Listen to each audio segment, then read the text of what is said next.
శాసనానికి మనస్ఫూర్తిగా కృతజ్ఞతలు తెలియజేస్తున్నా.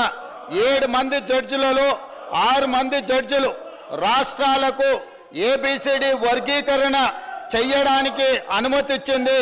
తెలంగాణ రాష్ట్ర ప్రభుత్వం తరఫున నేను స్పష్టమైన ప్రకటన చేస్తున్నా. దేశంలోనే అందరికంటే ముందు బాగానే నిలబడి తెలంగాణ రాష్ట్ర ప్రభుత్వం ఏబిసిడి వర్గీకరణ అమలు చేసే బాధ్యత మా మిత్రులు, మా మంత్రివర్గ సహచరులు మేమందరం తీసుకుంటాం.